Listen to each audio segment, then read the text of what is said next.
ओम शांति। गर्व न कीजिए। एक साधारण पढ़ा लिखा परम निर्धन व्यक्ति था। नौकरी की तलाश में कलकत्ता पहुंचा और एक सेठ जी के यहाँ झाड़ू देने पर नौकर हो गया। प्रातःकाल आता, लंबी चौड़ी दुकान में झाड़ू देता, दिन में कई बार करता और जब भी खाली समय मिलता तो पढ़ता रहता। उसकी लिखावट बहुत सुंदर थी। सेठ ने देखा तो पूछा, तो लिखना भी जानता है? वह बोला, थोड़ा बहुत लिख लेता हूँ।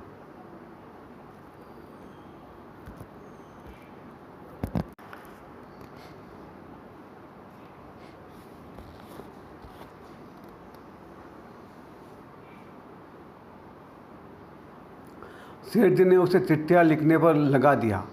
कभी हिसाब किताब की बात आती तो उसे बहुत समझ सावधानी से देखता था। सेठ जी ने एक दिन एक ऐसा पत्र देखा तो बोले, अरे तू हिसाब किताब भी जानता है? उसने कहा, थोड़ा बहुत जानता हूँ। सेठ जी ने उसे मुनीम के काम पर लगा दिया। थोड़े दिनों में उसके कार्य से प्रसन्न होकर उसे मुख्य मुनीम बना दिया। अब दूसरे मुनीम जलने लगे और सेठ जी के कान भरने लगे। वह 2 कमरों वाले एक मकान में रहता था। एक कमरा खुला रहता था, दूसरा बंद। प्रतिदिन दुकान जाने से पूर्व वह बंद कमरे में जरूर जाता था।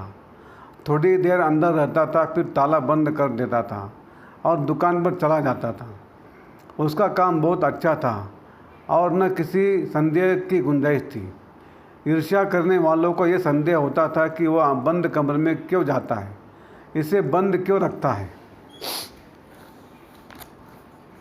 उन्होंने सेठ जी के कान भरे कि मुख्य मुनीम बेईमान है, रुपया खाता है और एक दिन वह आपका दिवाला निकाल देगा।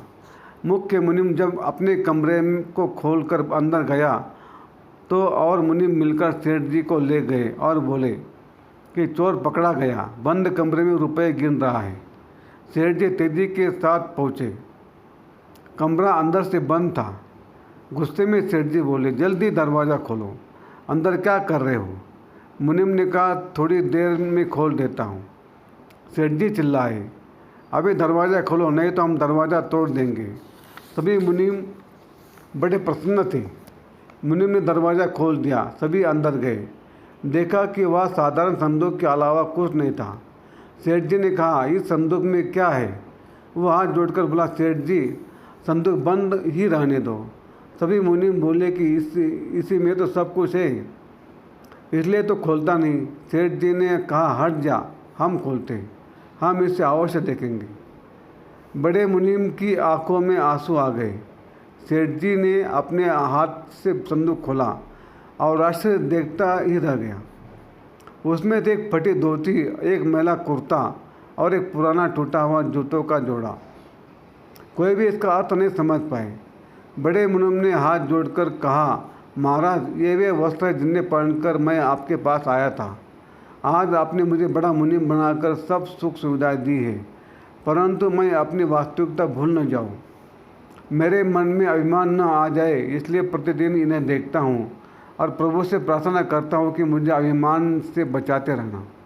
सेठ जी के आंसू बह चले और बड़े मुनीम को गले लगा लिया। फिर बोले, धन्य हो तुम, तुम्हारी तरह दुनिया में सब लोग करें तो दुनिया सब पाप नाश हो जाए, क्योंकि अभिमानी पाप का मूल है।